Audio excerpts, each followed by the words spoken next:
At this point, do y'all know how many drivers who registered were not able to go through? So we had right at 5,100 total registrations, cars or drivers that registered to be a part of it. Not all of those drivers checked in. For whatever reason, they didn't arrive at Expo Square at the Expo or the tailgate on Thursday or Friday. So we had just over 4,700 drivers check in, and then approximately 4,300 of them successfully made it to Expo Square the morning of Capitol Cruise. And from that point on the route, once the cars got on the route, the first car got out there about 8 o'clock in the morning, and then they passed by here at the adjudicator stage at a rate of about 1,000 cars an hour. And then at that point, the world record adjudicator went in, and we had deductions because of too big of a gaps in the parade, or non-compliant cars, or vehicles breaking down, or something like that. And once he added up those deductions and worked that formula, which I'm not privy to, that is where we came up with the final world record number of 3,596. So then, those that arrived and checked in but were not allowed, what's kind of the math on that? Was that like 1,200 or something like that, or? No, not even close. Okay. No. So we obviously don't have. Let me start over there. I lost. Because there's over 3,500 of the count, right? Yeah, the official Guinness World Record count was 3,596. Correct. Right. And you said 4,700 had signed up. 4,700 had checked in. So the process was drivers could register. We opened registration in October of 2025. So at any point from that forward, drivers could register online.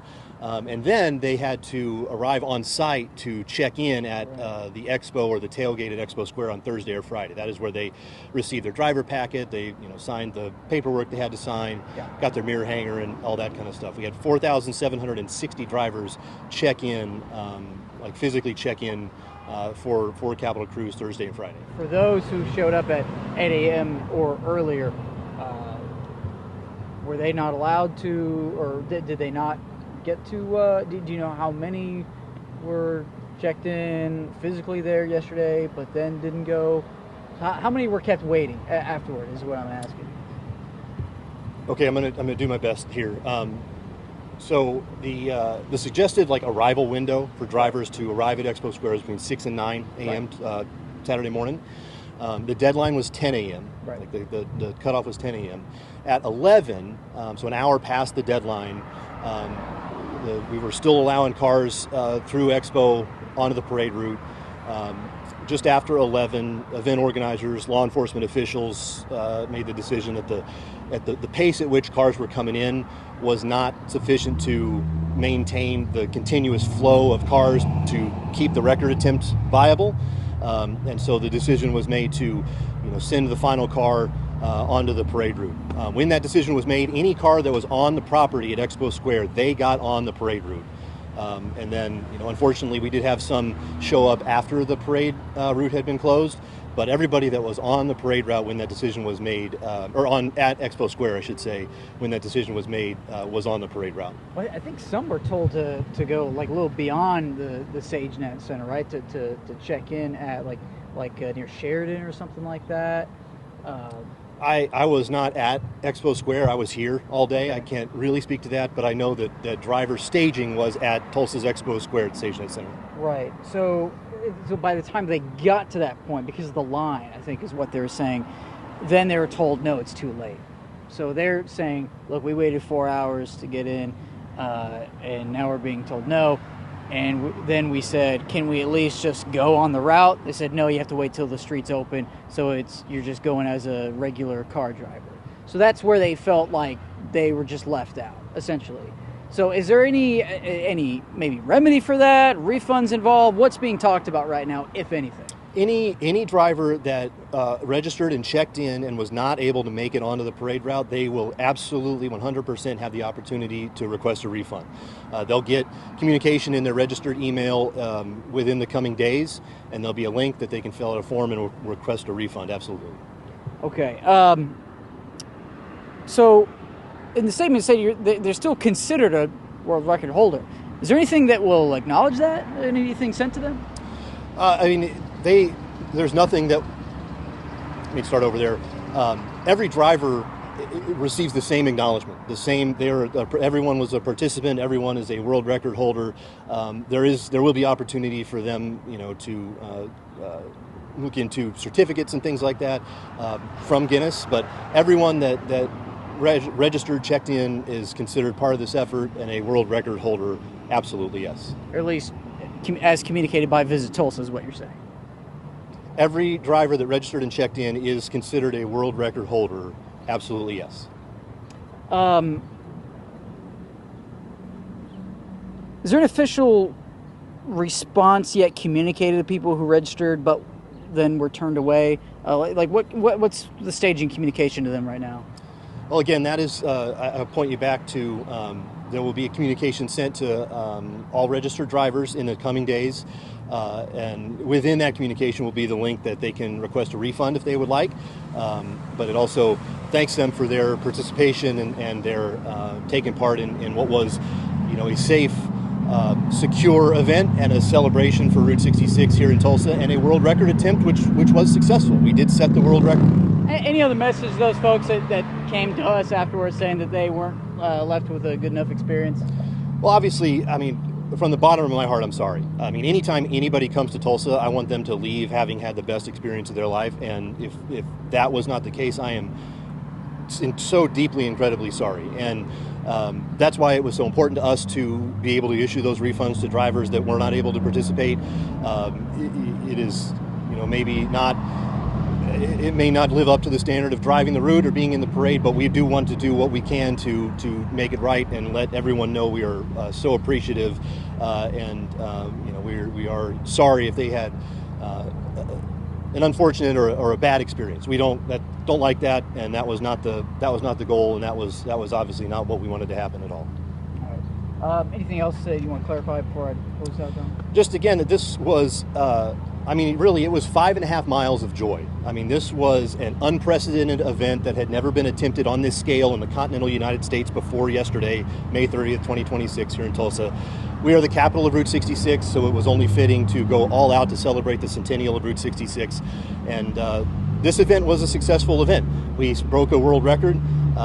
Everyone, the vast majority of people that were on the route, that were spectators, that drove, had an enjoyable experience. And again, I know that there were people that were not able to make it, and I am very sorry about that, and I don't like that, and we do want to make sure that we can do what we can to make that right. But I just don't want the overall joy and success that this event was to be lost. This was something that Tulsa can be proud of for years to come. Okay, so I'm Derek Bieri. I was one of the Grand Marshals for the Tulsa Capital Cruise here in Tulsa, Oklahoma, and I want to share the side of the car community. So we just had the record-breaking Guinness World Record cruise here in Tulsa, and there's a lot of celebration, but there's a lot of people upset, and we know that there's 1,500 cars missing at this point. First and foremost, I want to thank the citizens of Tulsa. They welcomed all of us with open arms. We created such a madhouse here, and they showed so much love and support, not only for the car community, but myself and Vice Grip Garage, and we appreciate them significantly. Second, I want to thank all the volunteers and employees and small businesses that tried really hard to make this a special, unique event. We appreciate them a lot as well. And last but not least, the car community. They showed up from 46 states of Canada and proved without a shadow of a doubt, classic cars are alive and well, and we're not going anywhere, for sure. So to be clear, I didn't want to be in this position necessarily. I was kind of thrust into it by becoming a punching bag for all of the frustration and sadness out there, and that's okay. I'm going to take it on the chin. I've always been vocal about my passion for the car community, and to be fair, they don't have anyone in this particular instance to speak up for them. This is a classic David and Goliath scenario. You have the city, the organizers, and the officials who have plenty of power, influence, and people to speak out for them. We have the car community that traveled from all over the country that in this instance doesn't necessarily have anyone to speak their opinion or be a voice for them. So I guess that's going to be me. Now the organizers are still kind of celebrating and shaking their pom-poms, which they should. It's absolutely fantastic that the world record was broken. That's incredible. All the people that were able to participate should be extremely proud of that. However, it's no secret that 1,500 plus cars are missing, and there are a lot of upset families and people out there right now. So I'm going to share a little bit of what I know and that's been shared with me. And I guess the viewer, if you're watching or listening, you can make up your own decision at that point. Now, if you read between the lines or paraphrase the official statement from the organizer, it basically says the car community or the drivers did not get to the expo on time. They did not show up. They were late. They created too many gaps in the traffic. They were in accidents. Well, here's what really happened. Thanks to the power of social media and technology, you will see in the next few days hundreds and hundreds and hundreds of videos showing quite the opposite. We have first-hand accounts and can piece together multiple timelines that show cars bumper to bumper to bumper, ready to participate in the parade, in the expo, before 11, that are being basically told, sorry, go home. At the same exact time at 10:46 a.m., I'm traveling eastbound down 21st, and there is miles and miles and miles of traffic, bumper to bumper to bumper to bumper, ready and willing to participate in the parade. Elderly, families with children in car seats, people standing there for 2, 3, 4 hours ready to go, were not able to participate. So let's kind of break this down here. First-hand accounts, I'm told, there was not a traffic cop at Yale and 21st until 8 a.m. If that was in fact the case, fail, already too late. First-hand account, including a security guard that worked the gate, said the gate wasn't open, the secondary gate, until 10 a.m. If that is in fact the case, fail, you are already too late. Speaking of the one traffic cop, singular one, that was on Yale and 21st, in my video, that is the only traffic cop from the Expo Center all the way to 169. That is a diabolical traffic failure. So in the grand scheme of things, was it the car community's fault? Or is there someone else potentially to blame here? And that's the message that I'm here to relay on behalf of the car community, I guess. Now, overwhelmingly, the message that I'm getting is, well, first of all, I will say this.